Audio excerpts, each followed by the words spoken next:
Jesus loved me with everlasting love.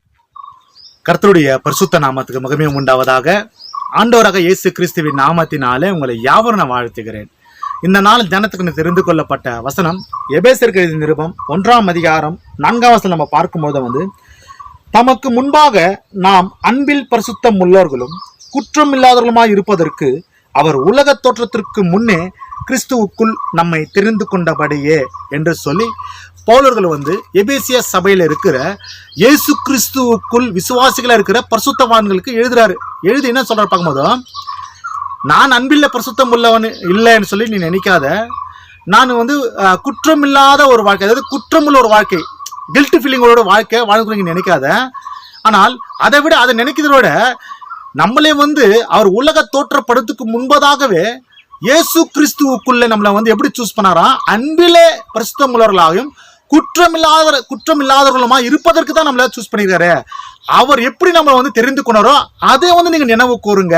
அதை நினைவு கூர்ந்தா நான் அன்பில நான் பரிசுத்தம் உள்ளவனா இல்லையே என்ற அந்த காரியத்தை உனக்குள்ள அந்த எண்ணம் உனக்குள்ள வராது. ஏன்னா நம்ம கிறிஸ்துக்குள் இருக்கிறோம். ஆண்டவராக இயேசு கிறிஸ்துவை யாரெல்லாம் சொந்த ரட்சகராக ஏற்றுக்கொண்டு இருக்கிறார்களோ அவர்கள் இயேசு கிறிஸ்துக்குள்ள விசுவாசிகளா இருக்கிறாங்க, அடுத்து பரிசுத்தவான்களா இருக்கிறாங்க. இதுதான் நம்மளுடைய நிலையே. இந்த நிலை இப்ப திட்டம் பண்ணதில்ல, அது உலக தோற்றப்படுத்துக்கு முன்னதாகவே அதை திட்டம் பண்ணிருக்கிறாரு.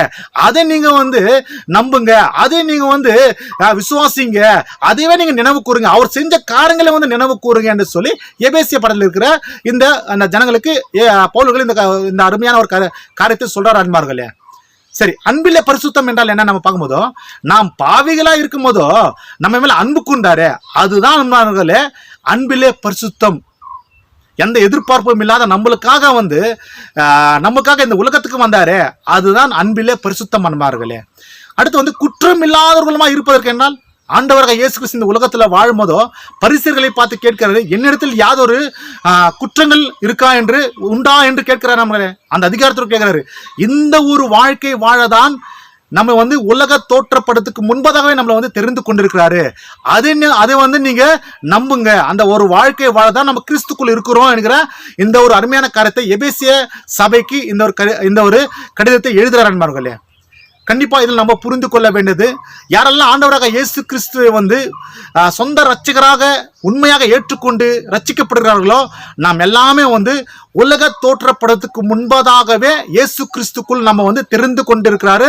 நம்ம அன்பிலே பரிசுத்தம் உள்ளவர்களாயும் குற்றம் இல்லாதவர்களாக நம்மளை தெரிந்து கொடுக்கிறாரு. இவ்வளவு பெரிய மகத்துவமான ஒரு காரியம் பிதா நம்மளை இப்படியால நம்ம நேசித்து நம்ம தெரிந்து கொண்டிருக்காரு.